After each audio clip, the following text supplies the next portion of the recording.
I never imagined that a simple piece of paper, signed in a moment of pure distraction and despair, would seal my fate so irreversibly. My life until then had been a web of family expectations and age-old traditions, where I, Noor, a dreaming soul with a free spirit, felt increasingly suffocated. I sought a purpose, a spark of meaning in a world that seemed determined to mold me into someone I was not. On the edge of an existential abyss, I asked myself, could it be possible that a mistake, the most unthinkable of errors, could not only change everything but transform me into who I had always been meant to be? Stay with me and discover how what seemed like the end was only the beginning of an extraordinary journey. My days dragged on, heavy like the silks and brocades I was forced to wear. Each dawn brought the promise of another day filled with arguments about my future, about the arranged marriage the family expected, about the need to fit into a mold that felt alien to me. I dreamed of open horizons, of the freedom to choose my own path, but reality was a gilded cage. The palace walls, once a refuge, were now the bars of my own prison. My soul cried out for air, for room to breathe, while my heart tightened under the weight of guilt for failing to be the perfect daughter, the ideal bride everyone anticipated.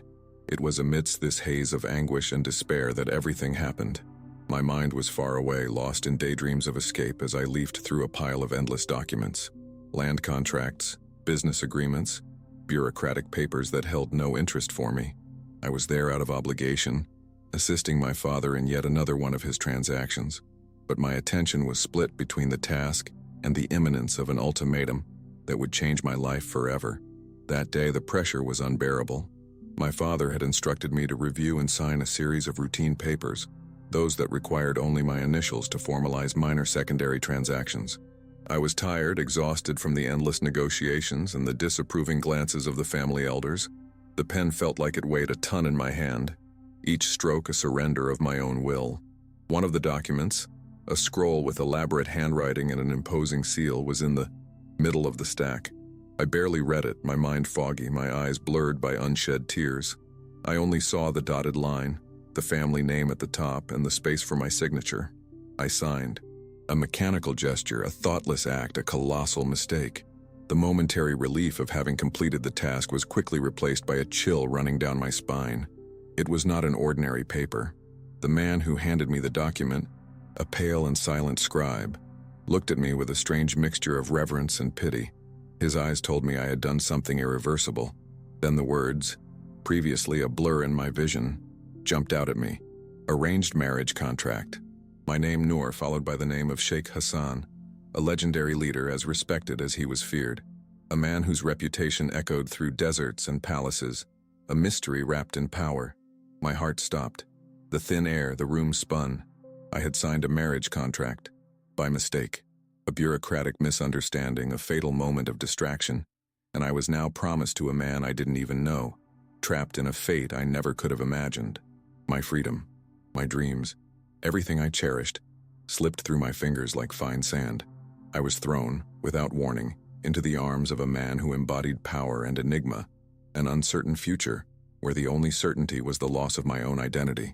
Terror consumed me, yet deep down a small, stubborn voice whispered, what was to come would challenge all my expectations. The weight of family honor, an invisible yet unbreakable chain, tightened around my neck. There was no turning back. My escape, once a distant dream, now became a cruel mirage, replaced by the harsh reality of a forced commitment. I was delivered, not with festivities and celebrations, but with an almost funeral solemnity, as if I were a valuable package, lifeless of my own will, to be transferred from one residence to another. The journey to Sheikh Hassan's palace was a blur of desert landscapes and a sepulchral silence inside the luxurious carriage, each mile taking me further from what I knew, from who I was. The air grew heavier, infused with the scent of exotic incense and the promise of a power I could barely fathom.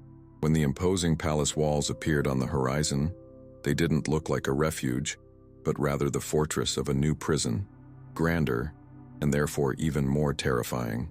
He was there, Sheikh Hassan, not just a man, but a presence, a force of nature that filled the room. His eyes, a deep and unfathomable shade, swept over my face with an intensity that made me hold my breath. His stature was commanding, his attire impeccable, and the aura of authority surrounding him almost tangible. like an invisible shield that kept anyone daring to come too close at bay. They said he was just, but relentless, a leader revered and feared in equal measure. To me, in that moment, he was just the enigma that had swallowed my future, the man behind the contract that sealed my fate. The first days were a mechanical dance of rituals and appearances. The palace was a labyrinth of sumptuous corridors, exotic gardens, and opulent halls.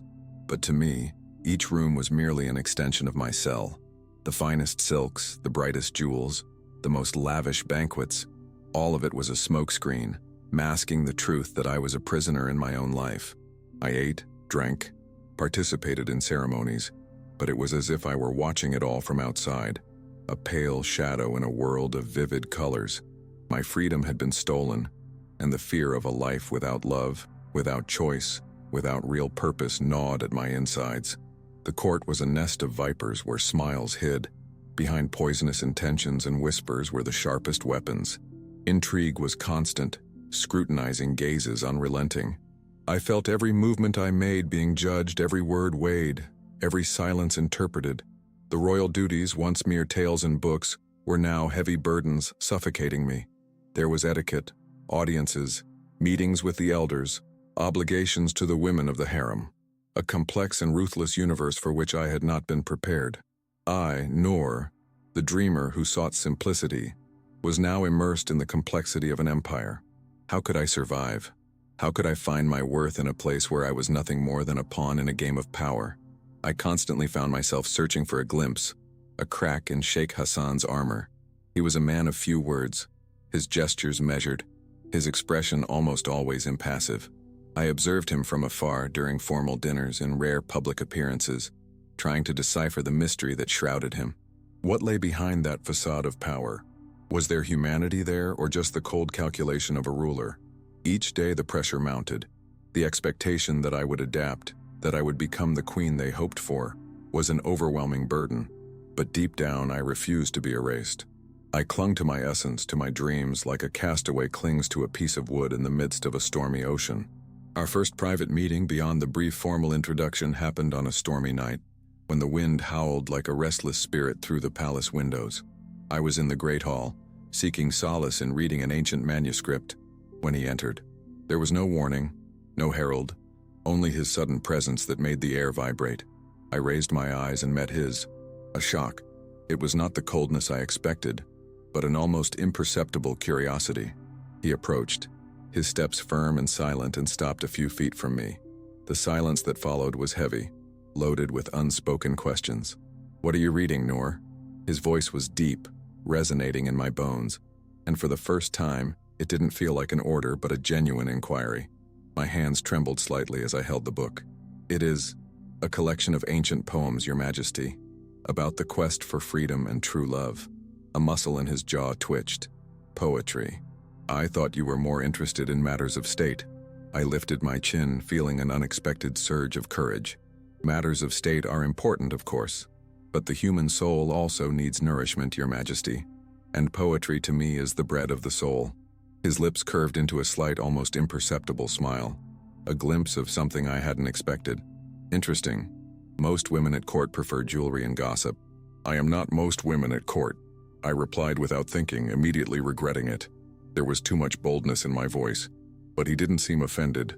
On the contrary, his gaze deepened, as if he was seeing something new in me. He stepped closer, and the scent of sandalwood and spices from his attire enveloped me.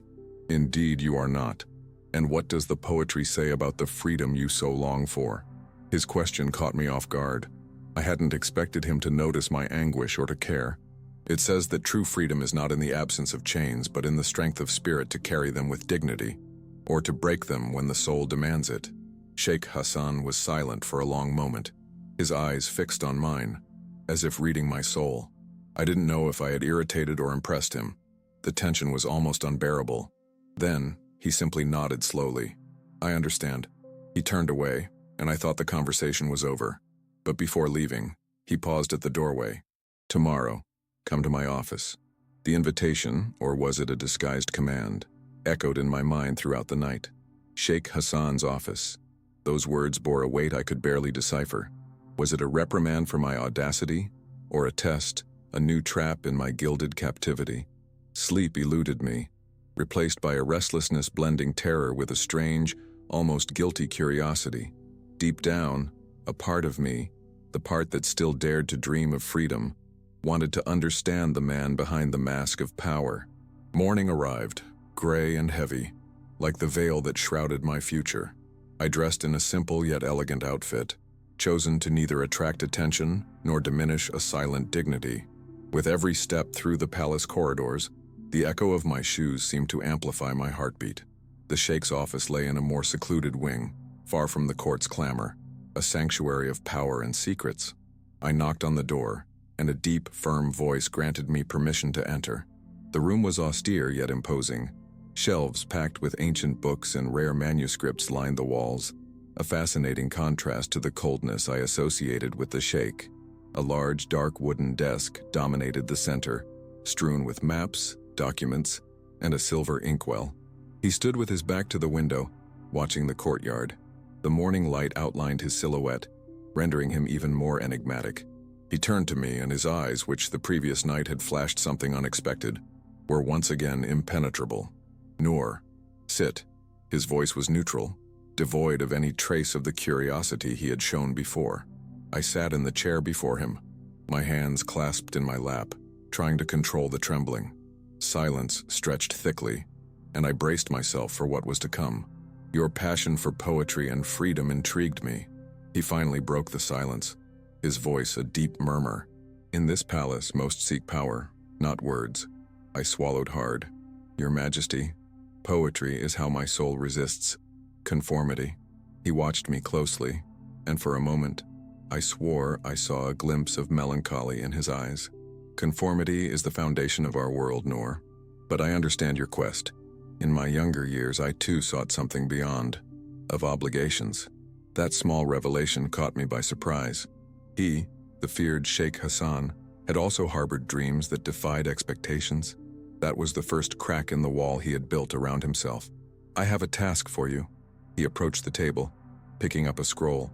An ancient library, forgotten in the palace's underground chambers, needs to be catalogued and restored. It contains rare texts, some in nearly lost languages. None of my scribes or advisors have the patience or knowledge for such an undertaking. I thought perhaps you, with your appreciation for the food of the soul, might take on this responsibility. My eyes widened. A library. The idea was a balm for my wounded soul. It was a task, yes, but also an opportunity. A purpose that didn't involve court intrigues or empty royal duties. It was a test of trust, a challenge I felt capable of facing. I accept, Your Majesty." With gratitude. A slight nod was his reply. "It will be your responsibility, but do not expect it to be easy. The palace has its own dangers, Noor, and not all of them are visible." His warning chilled my blood, but the flame of a new purpose had already been kindled in my chest. In the following days, I plunged into the underground library with feverish intensity. The scent of dust and aged paper was a perfume to me. Each book, each manuscript, was a treasure to be discovered. As I lost myself among the pages, I began to find small signs that Sheikh Hassan was not just the cold ruler he appeared to be. There were notes in some books, marginalia in his own handwriting, revealing a deep interest in philosophy, history, and even poetry. He was not merely a man of power, but a man of knowledge, perhaps even a man of soul. However, my isolated routine did not last. Court intrigues were like a tide rising and falling, and I, the Sheikh's new and unexpected wife, was an easy target. One of the most influential concubines, a woman named Zafira, stunningly beautiful and relentlessly ambitious, saw me as a threat. Her venomous whispers began to circulate, questioning my origins, my ability to be a queen, and even the legitimacy of my marriage. They said I was an outsider, a usurper who had deceived the Sheikh. The pressure mounted, and I felt the eyes of everyone upon me, judging every step. One day, while I was working in the library, a messenger arrived with a summons. I was to attend a meeting with the Council of Elders to discuss a new tax on the poorest villages, a measure I knew would bring great suffering. My heart tightened.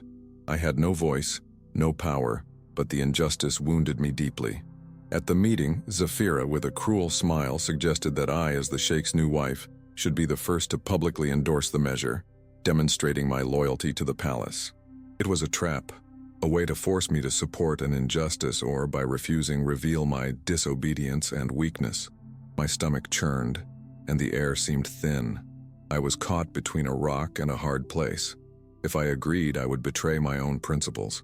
If I refused, I would give Zafira and her allies the ammunition they needed to discredit me further. It was then that Sheikh Hassan, who until that moment had watched silently, raised his hand. "The new queen is still learning the customs of our people. Her opinion will be valuable, but not the first to be considered in such delicate matters." He looked at me, and in that glance, there was both a warning and protection. "However, Noor has dedicated herself to a project of great importance for the preservation of our history. She is cataloging the ancient library, a treasure trove of knowledge that will benefit everyone." His voice was firm, and his intervention was an unexpected shield. He did not directly defend me from the trap, but shifted the focus, elevating my work and, in a way, my worth. The meeting continued, and the tax proposal was debated, but the pressure on me eased. That unexpected intervention by Sheikh Hassan resonated with me for days, a dissonant melody that challenged my certainties. It was not a passionate defense, but a cold calculation, a strategic maneuver that nonetheless had protected me. I wondered, was it an acknowledgement of my worth, or merely a power play in which I was a pawn to be used?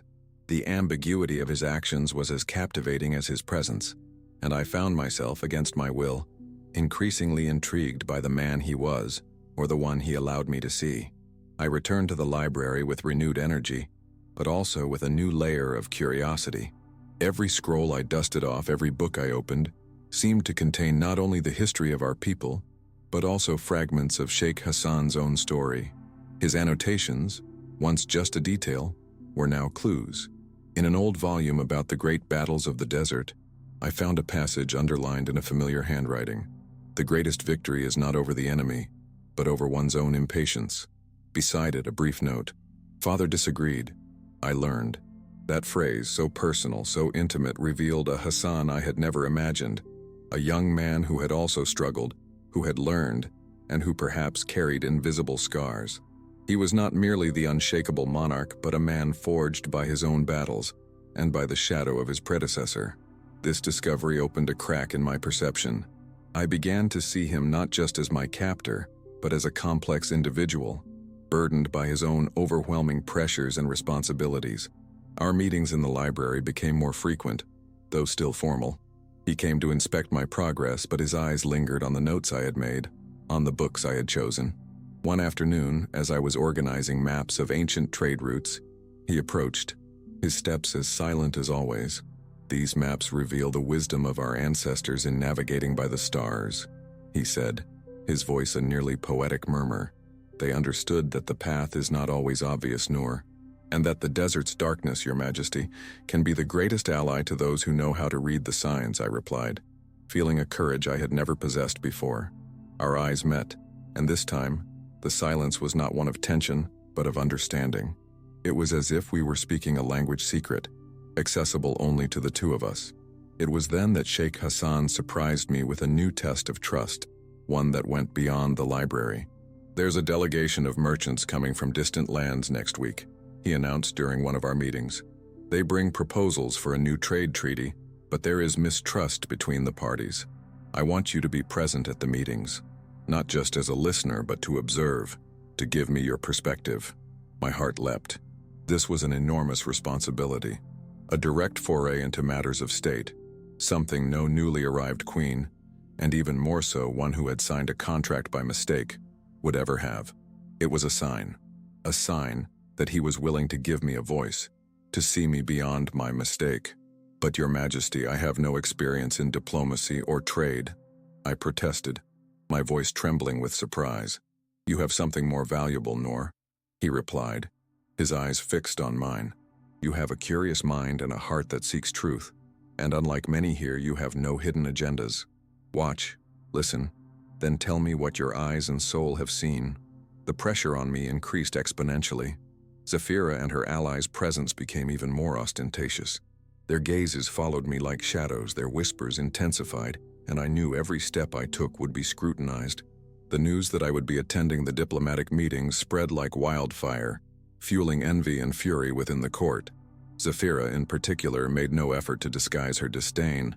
At one dinner, she made a point of saying, loud enough for everyone to hear, "It's remarkable how certain people without any lineage or preparation are elevated to positions of such importance. May the gods protect us from inexperience." I felt the blood rush to my face but forced myself to remain calm, reminding myself of Sheikh's words about dignity. This was proof that the palace indeed held invisible dangers.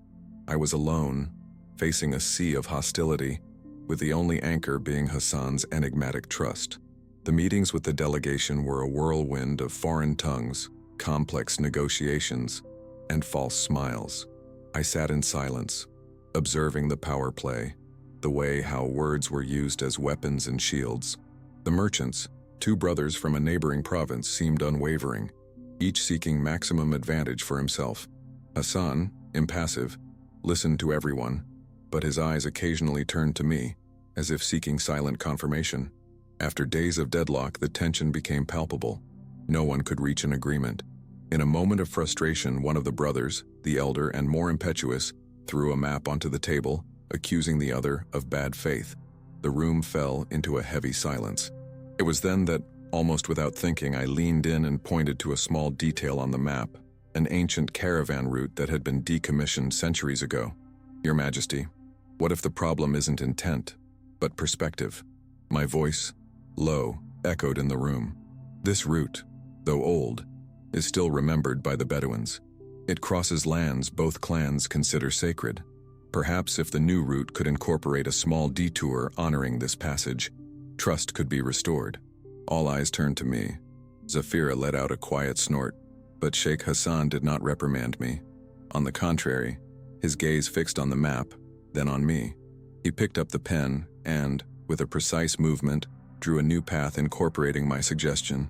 "The Queen makes a valid point," he declared, his voice firm. "A solution that honors the past and paves the way for the future." The brothers exchanged surprised glances. The idea, coming from a woman and even more, a foreigner, was unexpected, but the simplicity and ancestral wisdom of the proposal resonated. Slowly, the tension eased, and negotiations resumed, this time with renewed hope. My intervention, as unexpected as it was bold, had broken the ice. The brothers, once unyielding, now appeared more open to dialogue, and the treaty, which seemed doomed, breathed new life. Sheikh Hassan, with an almost imperceptible nod, signaled the end of the session, but his gaze lingered on me for a moment, a mix of appraisal and something else, something I still couldn't decipher. I felt the weight of the court's stares upon me, some admiring, others clearly envious.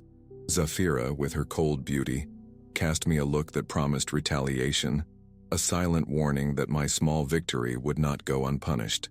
That night, the solitude of my room felt even more oppressive. The fleeting euphoria of the negotiation dissipated, giving way to exhaustion and uncertainty. I had acted on instinct, guided by a perception the library had helped sharpen, but the price of such audacity could be high. Had I crossed the line? Would Sheikh allow me to continue having a voice, or was this just a one-time exception? The dramatic question hung over me. Would I be able to find not only love and purpose in a forced marriage, but also the strength to become the leader the world would never expect, defying everyone's expectations, including my own? The following days were a whirlwind. News of my involvement and successful suggestions spread through the palace corridors like wildfire. Some viewed me with new eyes, others with even more resentment. The intrigues, once whispers, were now louder, more direct. Zafira intensified her silent campaign, orchestrating subtle social boycotts, spreading rumors about my meteoric rise and my lack of decorum. I felt the ground beneath my feet, once unstable, now even more treacherous. But something had shifted in the dynamic with Sheikh Hassan. He began summoning me to meetings more frequently, not only to discuss the library, but to seek my opinions on various matters, from managing water resources to peasants' grievances. He listened, his eyes fixed on me, absorbing every word, weighing every idea. I felt like a seed planted in arid soil, but against all odds, beginning to sprout. During one of these conversations, as we walked through the palace gardens at dusk, he asked me about my childhood, about my dreams before all that. I found myself revealing intimate details, the passion for riding freely across the fields, the desire to learn about the stars and the stories of the nomads. He listened without judgment, and for the first time, I saw a flicker of vulnerability in his own eyes, a shadow of regret, or perhaps longing. I had my own dreams too, Noor, he confessed, his voice low, almost inaudible. Before the weight of the crown, there was a time when I simply wished to be a scholar, a man free to explore knowledge. But fate, or tradition, has its own plans for us. That confession coming from such a reserved man was a shock. It revealed a human side, a soul that, like mine, had been shaped by circumstances beyond its control. In that moment, the wall between us did not completely crumble, but a door opened, a passage to a mutual understanding I had never expected. I began to see not just the Sheikh, but Hassan, the man. The court, however, was unforgiving. My growing influence and closeness to the Sheikh were seen as a direct affront to the established hierarchy. Zafira, in particular, was furious. She knew that every step I took toward power was a step she took away from him. The intrigue reached a new level when a vital shipment of grain, destined for the poorest villages, was diverted. The blame fell on me. "The foreign queen does not understand the complexities of our logistics," Zafira declared openly at a council meeting, her eyes flashing. "Her inexperience has caused great suffering to our people. Perhaps she should stick to books and poems." The accusation was serious, and the punishment for such negligence could be severe, perhaps even exile. I felt panic rise in my throat, but the Sheikh's words about dignity echoed in my mind. I could not bow. "I did not divert the grain," I declared, my voice firm despite the tremor inside. "And I believe the truth is hidden in the shadows, not in easy accusations. If given the chance, I will investigate myself." The council stirred. A queen investigating a crime? That was unprecedented, a direct challenge to the authority of the councillors and to Zafira herself. Sheikh Hassan watched, impassive, but I could feel the intensity of his gaze. "And how do you intend to do that, Noor?" asked one of the elders with a tone of scorn. "You have no experience in tracking or interrogation." "I have the help of the library," I replied with a flash of inspiration. "It holds ancient maps of trade routes, caravan records, and even treatises on military logistics. And I have eyes to see what others do not, and a heart that refuses to accept injustice." Hassan raised his hand, silencing everyone. "Let Queen Noor prove her worth. She will have 1 week. If she fails, the consequences will be hers. But if she succeeds, we will all learn a valuable lesson." His decision was a risky vote of confidence, a gamble he was making on me, a woman he barely knew but was beginning to see. I felt a mix of gratitude and terror. The pressure was immense. The future of the villages and my own fate were in my hands. I plunged into the investigation with the same passion I devoted to books. I sifted through records, compared maps, interviewed the few Bedouins who still used the oldest routes. I discovered that the detour was not a mistake, but a deliberate act, an alternative route that passed through a secluded oasis known only to a few. The cunning of the maneuver was impressive, and the clues were faint. As the week wore on, the tension in the palace was almost unbearable. Zafira and her allies rejoiced, certain of my imminent failure, but I did not give up. On the 5th day, a clue revealed itself in an old caravan journal I found in the library. The journal, in its faded handwriting and filled with notes about climate changes and the shifting dunes, revealed an ancient path, a smuggler's route used only during severe droughts when official checkpoints were scarce. It mentioned a hidden oasis known as the Whispering Oasis and the ruins of a forgotten fortress, landmarks that now made sense to me. My mind, trained by the library to connect seemingly unrelated dots, linked the route to the knowledge I had about water resources and caravan patterns. The detour was not a mistake. It was a meticulous plan, a secret operation to intercept the grains far from prying eyes, in a place known only to a privileged few or those with access to ancient information. I had the clues but needed irrefutable proof. The week was almost over, and urgency consumed me. That very night, under the protective cloak of darkness, with the discreet help of one of the palace's oldest guards, whose trust I had earned through my dedication to the people's history, I ventured beyond the walls. I couldn't send anyone else. The information was too delicate. I needed to see with my own eyes. Riding horseback with the night wind whipping my face, I followed the coordinates the journal and old maps had indicated. The cold night air, the vast desert under a starry sky. Everything seemed to conspire to remind me of my insignificance, but also my determination. Hours later, I spotted the ruins, ghostly stones rising under the pale moonlight. And there, near the oasis, I found what I was searching for. Recent tracks of heavy carts, unloaded and reloaded, and, most revealing, empty sacks of grain, some still bearing the palace seal, hastily discarded. The detour was real, and the grains had not been lost but stolen. I returned to the palace before dawn, exhausted but with unwavering conviction. The next day, my last of the week, the council gathered, and the tension was palpable. Zafira sat with a smug smile, her eyes shining with the certainty of my defeat. The elders, their faces marked by time and suspicion, watched me silently.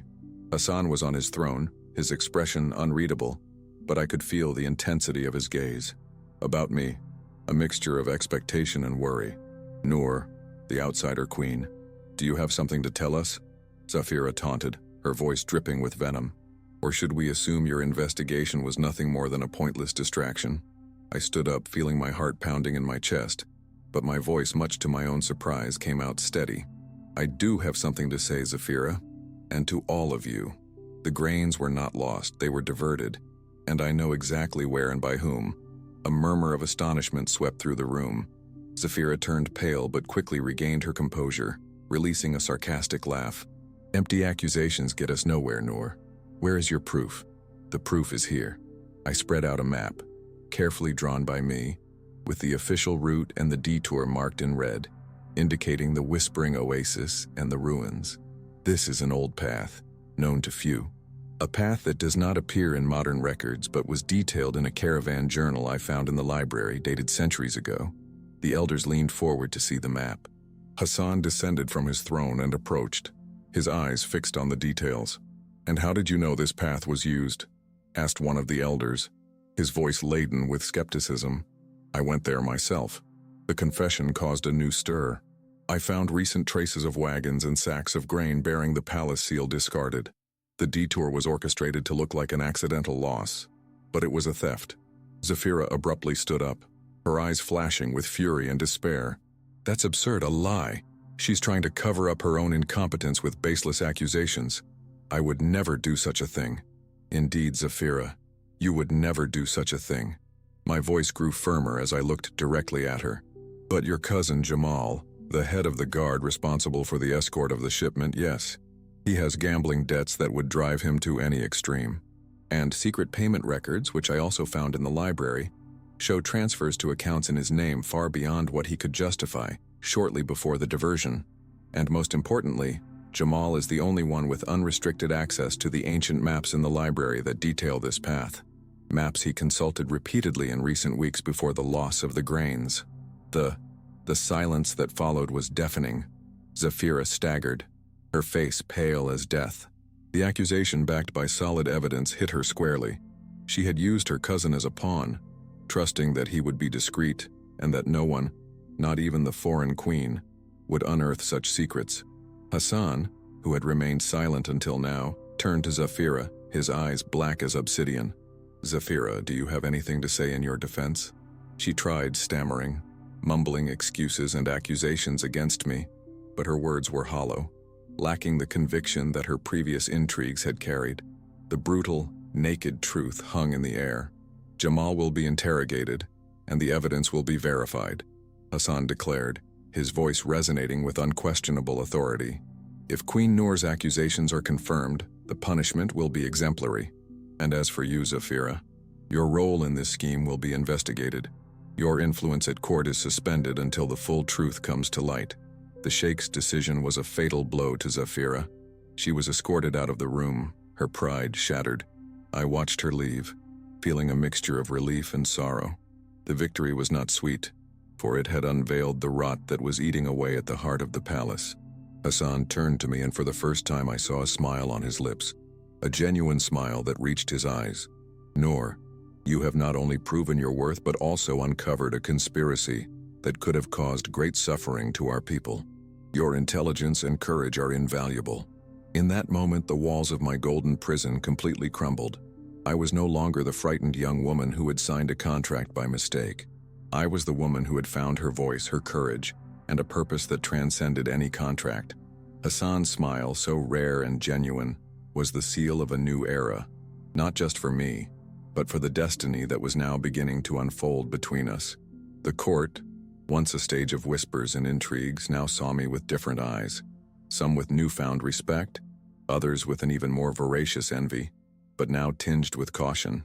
Zafira and her cousin Jamal were exiled, their names erased from formal conversations, yet their shadows still lingered as a constant reminder of the fragility of power and the importance of vigilance. Hassan no longer treated me like an arranged wife, but as an advisor, a partner. Our meetings in the office ceased to be tests and became sessions of collaboration. He sought my perspective in every decision, valuing my intuition and passion for justice. My voice, once almost silenced, now echoed through the palace halls, not just as that of a queen, but as that of a leader. I remember one afternoon, while we were discussing water distribution during times of drought, I had suggested a rotation system based on equity, not status. He listened, his eyes fixed on mine, and then, for the first time, I saw a full smile that lit up his face. "Your mind sees solutions where others see only problems, Noor," he said, his voice soft, almost a whisper. I was used to imposing. "You teach me to inspire." Those words disarmed the last of my defenses. The wall I had built around my heart to protect it from a loveless marriage began to crumble. I saw him not just as the powerful sheikh, but as the man who bore the weight of a kingdom, who longed for knowledge, and who deep down sought a true connection. Over the months, the distance between us diminished, not just in words, but in gestures. Our walks through the gardens grew longer, the conversations deeper. He told me about the history of his people, about the challenges he had faced since youth, about the loneliness of the throne. I shared my hopes, my fears, the small dreams I still cherished. I discovered that Hassan, behind his imposing facade, was a man of great sensitivity, with a wounded heart. By past losses and a soul thirsty for a love he believed unattainable, he had renounced his own happiness in the name of duty, believing that the crown required a total sacrifice of his humanity. The library, our old ally, became the sanctuary of our growing intimacy. Amid dusty scrolls and forgotten maps, we shared not only knowledge but also the secrets of the soul. It was there, amidst the scent of ancient wisdom, that our eyes met in a way that transcended respect and admiration. One night, as he helped me reach a book on a high shelf, his hand brushed against mine. A shiver ran through my body, and for a moment the world stopped. His eyes, once so inscrutable, now reflected an emotion I recognized: desire, and to my surprise I felt it too. The love I had deemed impossible in an arranged marriage blossomed between us like a rare flower in the desert. It was not an overwhelming instant passion, but a flame that burned slowly, fueled by mutual respect, understanding, and deep admiration. He taught me about the weight of responsibility, and I taught him about the lightness of compassion. My transformation was visible to all. I, the frightened and resigned young woman, now walked with my head held high, my eyes shining with a new purpose. I began to implement projects that directly benefited the people, inspired by ancient texts and the justice I so cherished. I organized schools for girls, promoting the education that had saved me. I created a support system for widows and orphans, using the palace's resources in a more humane way. Where intrigue had once prevailed, I began to sow hope. Hassan, for his part, became a more approachable leader. His calculated coldness gave way to a wisdom tempered by empathy. He smiled more, listened more, and the rigidity that had defined him began to dissolve, revealing the generous and passionate man I had discovered. He renounced his pride, allowing my vision and ideas to shape the kingdom's future, recognizing that a leader's strength lies not only in power but in the ability to adapt and learn from others. A year had passed since the day I mistakenly signed the contract, and with every dawn, I marveled at the life I was building. I was no longer just the wife of Sheikh Hassan. I was Noor, the queen who led with honor, purpose, and compassion. The woman who had found her place, not despite her mistake, but because of it. My journey of resignation had transformed into an arc of resilience and self-discovery. I had not only found my place beside the sheikh, but also uncovered an inner strength and wisdom that elevated me. Noor, the woman who had signed a contract by mistake, emerged as the queen who led with honor, purpose, and compassion, proving that the greatest destiny can arise from the most unexpected error. But the path of a queen is never easy, and fate, with its peculiar irony, was about to present me with a new challenge, one that would test not only my love for Hassan, but also the strength of our kingdom and the depth of my own leadership. An urgent new message arrived from the east, bringing news of an ancient prophecy that linked the future of the desert to a queen of pure heart and sharp mind, a queen who, according to the elders, was yet to be fully revealed. And I knew, deep within, that this queen was me. The prophecy, whispered by the desert winds for generations, spoke of a time of great trial, of rivers drying up and lands turning barren, testing the faith and unity of the people. The elders, their eyes heavy with worry, came to Hassan, seeking in the ancient scriptures the key to salvation. But the sheikh, who had learned to look beyond the pages, turned to me. He no longer saw me as merely an advisor, but as the embodiment of the hope the kingdom needed. The threat was real.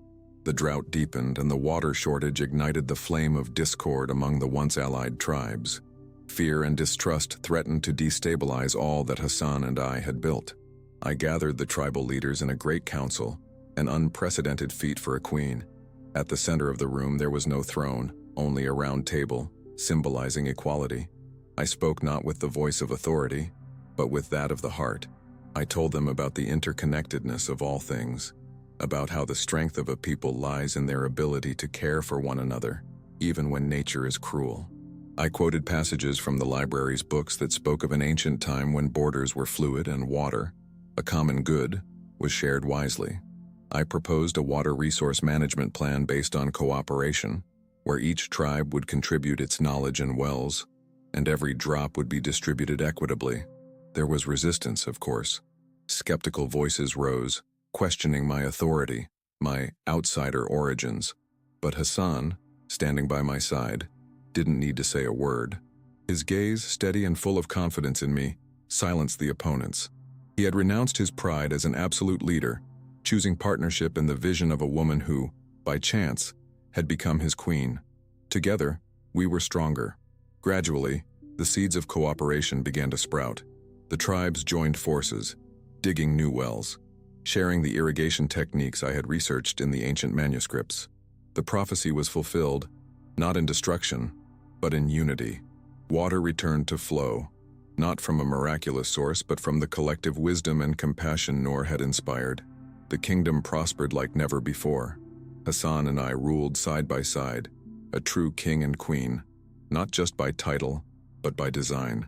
Our love, born of the unexpected, was the foundation of a future of peace and abundance. The girls' schools I had founded flourished, and the women of the kingdom, once relegated to the shadows, now had voice and power. I, Noor, the young woman who signed a contract by mistake, became the queen the whole world never expected. Not the queen of a palace, but the queen of a people, with a pure heart and a sharp mind, just as the prophecy had foretold. And so the story of the unexpected queen became a legend, a whisper carried by the desert winds, reminding us that the greatest destiny can indeed arise from the simplest, most unthinking error. Sometimes what seems to us like a detour, a mistake, is simply the universe guiding us to the path we were truly meant to follow, revealing the strength and purpose that have always been within us. If you also believe that the greatest success can come from the most unexpected mistake, leave your comment below. Like this video, subscribe to the channel for more inspiring stories, and turn on the notification bell so you never miss any of our epic journeys.